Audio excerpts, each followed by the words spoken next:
I want you to just close your eyes for a moment, just for a few seconds. And I want you to imagine a photograph.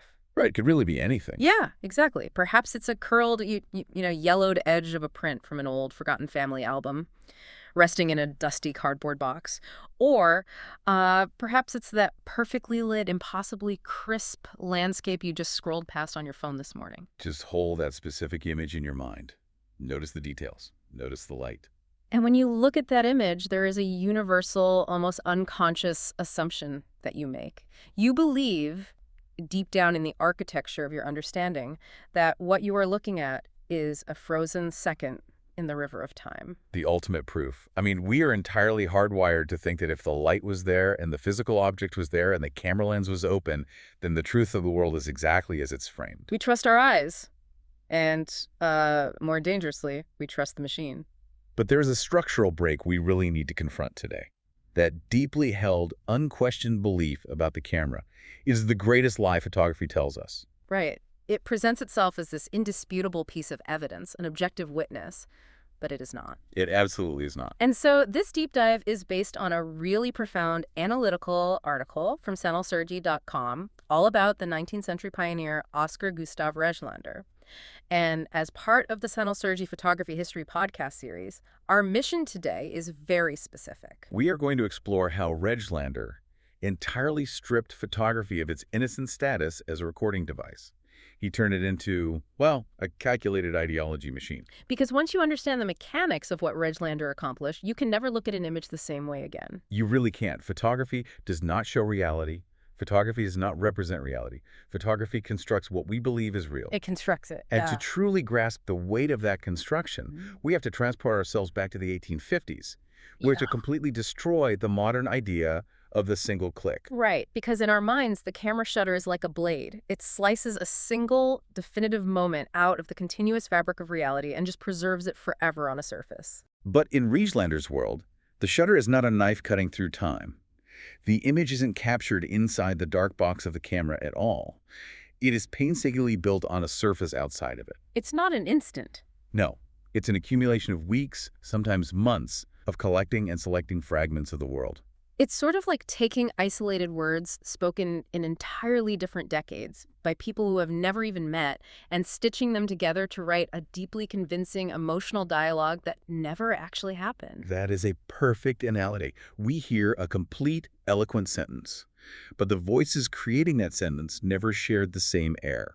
To see how this impossible sentence is written, we need to step inside Rejlander's darkroom in 1857. And you have to imagine the physical reality of this space. Oh, it is heavy. It's suffocating. The air is thick with the metallic, sharp scent of toxic chemicals. Because this is the era of the wet plate collodion process. Exactly. There are no digital screens in here, no undo buttons, no clean, sterile environments. Photographers are working with ether, silver nitrate, and these heavy, fragile panes of glass. And the process is an agonizing race against time. It is. The chemical emulsion on the glass plate must remain wet while the photograph is exposed and developed. If it dries, the image is entirely lost. You just have a dim, blood-red light casting long shadows across these wooden workbenches where all the raw materials of deception just lie waiting. Wait, I need to stop you here for a second because I'm trying to visualize this physical process, and there is a mechanical reality that just doesn't make sense to me. Okay, what is it? If Rejlander is using these wet, toxic glass plates, and he is trying to expose, say, 30 different images onto one single massive sheet of photographic paper, how does he not just end up with a giant, overexposed black square? It's a very fair question. Because if you flashlight onto paper 30 times, how do the borders of Tuesday's exposure not completely overlap and ruin Thursday's exposure? It's a brilliant question. And the answer is where Rejlander's sheer technical madness reveals itself. He's doing something deeply physical. He is using a technique of precise masking. Right. When he places that first glass negative of a figure onto the photographic paper, he takes pieces of black velvet and thick, custom-cut pieces of cardboard, and he physically blocks the light from hitting the rest of the paper. Oh, wow. So he's literally covering up the unexposed areas. Yes. He exposes only that single figure. Then, in the dark, he carefully removes that plate. He aligns a second glass plate, perhaps holding the image of a hand or a draped piece of fabric. And he shifts the velvet. He shifts the black velvet to cover the figure he just printed, leaving only a tiny, precise window for the new hand to be exposed. So he is physically masking out reality piece by piece. Precisely. And the spatial mathematics required for this are staggering. In 1857, you couldn't simply enlarge or shrink a negative in the darkroom. Right, you get what you shot. Exactly. If a subject was printed too large, it ruined the perspective of the entire composition. Therefore, when Rejlander was in his studio, taking these individual photographs days or weeks apart, he had to calculate the exact mathematical distance between the camera lens and the subject for every single shot. That's obsessive. He had to know exactly where that figure would eventually sit in the final composite so the scale matched perfectly. He takes a body photographed on a quiet Tuesday morning. He matches it flawlessly next to a hand photographed under completely different studio lights on a rainy Thursday afternoon. He aligns shadows that never fell in the same room. He repeats this over 30 times for a single composition. It is an unbroken illusion constructed from shattered glass. The physical labor of this 30-piece puzzle is almost terrifying. It really is. And the most undeniable, massive example of this absolute control is his 1857 masterpiece, a piece titled Two Ways of Life. Yes, Two Ways of Life. This is the moment photography stole the ancient narrative power of painting and disguised it as a purely documentary truth. And we need to slow down here. We do. I want you, the listener, to really see this image in your mind. We are going to walk through it step by step because you have to feel the weight of its construction. Imagine a photograph of massive scale. It spans over 3 feet wide, laid out almost like a Renaissance fresco painted across a cathedral wall. Start your gaze at the very center of this massive frame. Right in the middle, standing at the threshold of a towering classical stone doorway, is the sage. He is the axis figure of the entire universe Rejlander has built. He stands tall, wrapped in heavy, textured robes that really ground him in authority and wisdom, and he is flanked by 2 young men right at the precipice of adulthood. The sage is acting as the ultimate decision-maker here. He holds them at the threshold, dividing the world and their potential futures into 2 absolute, uncompromising paths. Now pan your mind slowly to the left side of the frame. The left side is a suffocating vortex. It is chaos. It pulls you in with this heavy, almost humid emotional weight. You see half-naked, relaxed bodies, people lounging in unbalanced, precarious postures. You can see the specific, agonizing tension in the muscles of the gamblers clutching dice. You see sirens and bacchantes, women with bare shoulders and loose hair, wine drinkers with dark, glazed, unfocused eyes just staring into nothingness. And the shadows here are deep and heavy. They pool around their ankles, swallowing the figures in this chaotic, spiraling energy. The physical placement of the bodies on this left side is mathematically designed to communicate ruin. They are draped over each other, tangled, their lines constantly slipping downward toward the bottom edge of the frame. It is a visual representation of moral decay, lust, idleness, drunkenness, and ultimate despair. The air on this side of the image feels thick and unbreathable. But then you force your eyes away from that vortex, and you look sharply to the right side of the photograph. The atmosphere immediately stiffens. The air feels cold. The contrast is just shocking.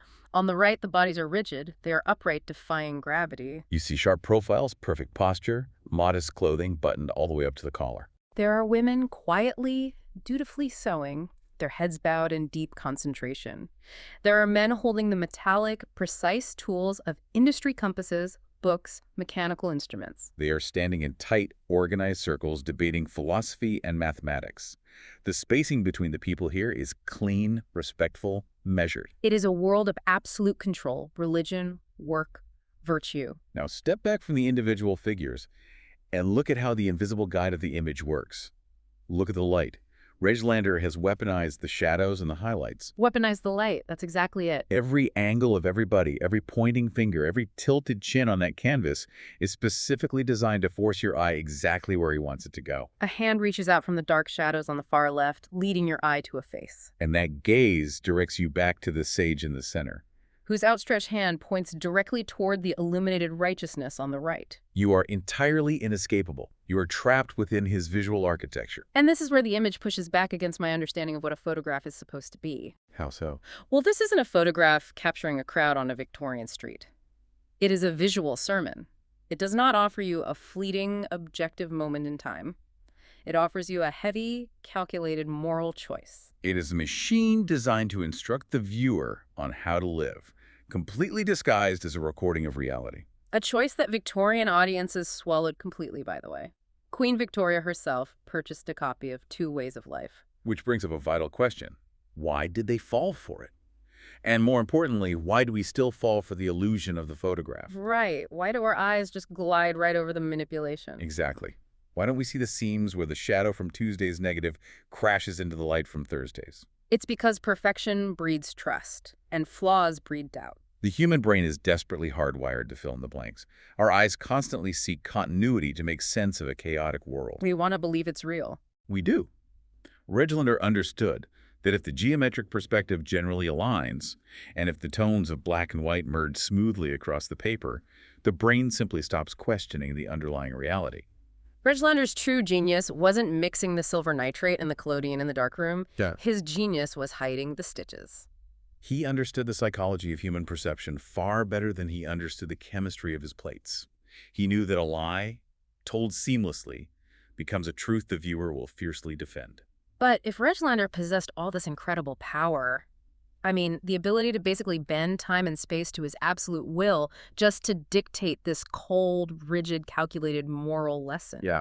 It just makes me wonder about the medium itself. Could someone else in that exact same era, utilizing the exact same tools of staging and manipulation, have used this power not to preach at us, but simply to make us feel something? To evoke a raw, unfiltered emotion rather than delivering a lecture. Exactly. They absolutely could. And to understand the full spectrum of this manipulation, we have to look at Julia Margaret Cameron. Yeah, Cameron. She is working in the exact same Victorian era as Rejlander.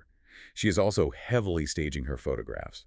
She is bringing friends and servants into her studio, dressing them in elaborate mythological costumes, dictating their posture, telling them exactly where to look. So she is constructing reality just as aggressively as Rejlander is. She is. But her philosophical intent is the exact opposite. Because where Rejlander demanded absolute crisp perfection to hide the lies of his composite images, Cameron embraced the flaw. She deliberately sought it out. She wanted the blur.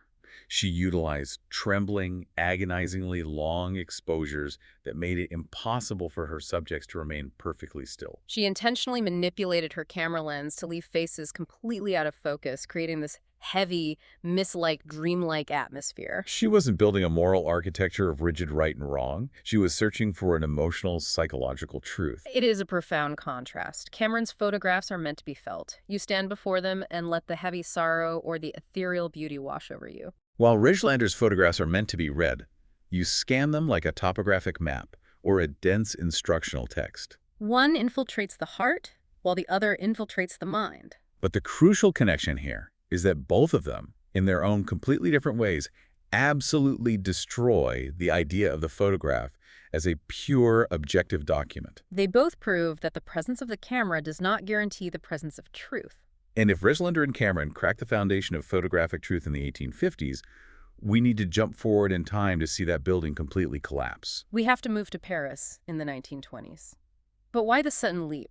What changed between the Victorian era and the 1920s that shifted the philosophy of the image so violently? The First World War. Rejlander's deeply ordered, perfectly structured, morally absolute Victorian world made sense to the people living in it. But the devastation of the trenches, the mechanized slaughter of World War I, it shattered the illusion of a perfectly ordered reality. The world was broken. Reality itself was deeply untrustworthy. And if reality was broken, how could artists trust a machine designed to record it? This is the cultural shift that brings us to Man Ray. If Rejlander meticulously built a fake house using scattered fragments of real wood and stone, Man Ray walked through the front door of that house, planted dynamite, and blew it up from the inside. That's a great way to put it.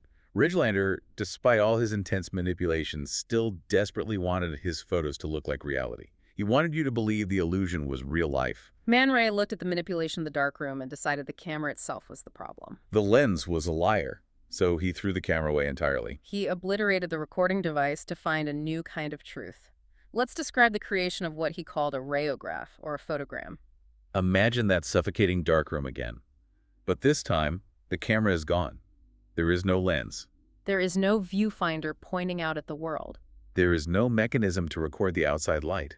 There is only a blank sheet of chemical-soaked photographic paper laid bare on a wooden table. Man Ray takes ordinary physical objects from his pockets or his studio. A heavy metal house key, A jagged, broken comb. A tightly coiled metallic spring. And he places them directly onto the surface of the wet chemical paper. Then he reaches up and he flashes the room's overhead light. Just a blinding, violent fraction of a second of raw light hitting the paper from above. When the paper develops in the chemical bath, what is left behind is not a picture of a key or a comb. It is the ghostly, glowing white shadow of the object, completely surrounded by an abyss of deep, void-like black. It is the physical shadow of the object blocking the light, trapped permanently on paper. It is haunting. It is pure abstraction. And he didn't stop his destruction at inanimate objects. We have to look at what he did to human portraits with the solarization effect. Solarization is, in many ways, an act of violence against the image. It really is. Man Ray would have a standard portrait of a person developing in the chemical bath. And right in the middle of the delicate development process, he would suddenly, intentionally, expose the print to a massive flash of raw light. The chemical reaction violently reverses itself. The deep, heavy blacks suddenly invert into blinding whites. The delicate highlights turn to deep shadow.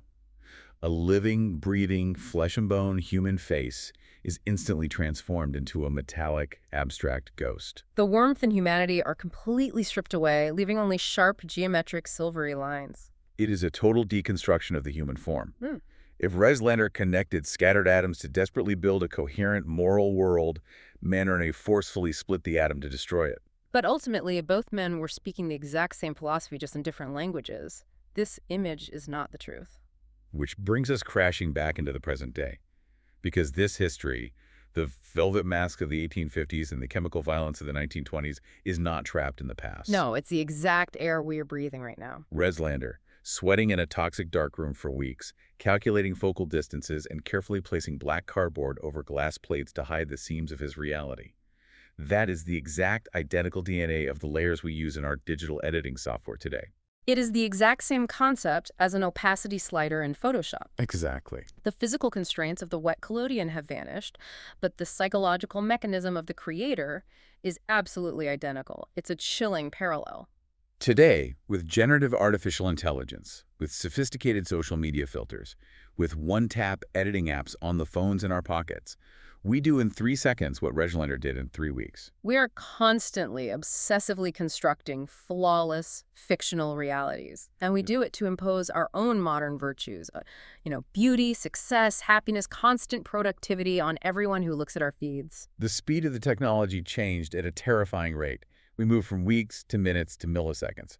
But the philosophy remained exactly the same. The image, whether it is a heavy glass plate from 1857 or a pixelated glowing square uploaded this morning, does not say, "This happened." It says this was produced, it was manufactured. And that brings us to the final, unavoidable pivot of this deep dive. The luxury of being a passive viewer is dead. It has been dead since Rejlander printed his first composite in that darkroom. We can no longer afford to blindly swallow the flawless, seamless images that are fed to us through our screens every single waking hour. Perfection is a weapon. And as we navigate this new visual reality, we have to consider an even deeper consequence. Our smartphones now utilize artificial intelligence to alter photographs the very millisecond we take them. Right. The software automatically opens closed eyes. It seamlessly erases strangers walking in the background. It brightens the sky to a perfect blue before we even look at the screen. If our devices are instantly automatically correcting the flaws of reality, we face a profound danger. We are risking the loss of our own genuine memories. Yes. If every image we keep is a mathematically perfected construction, will we lose the ability to remember the world as it actually was? Awkward, badly lit, beautifully flawed. Will the next generation even know what an unedited real memory looks like?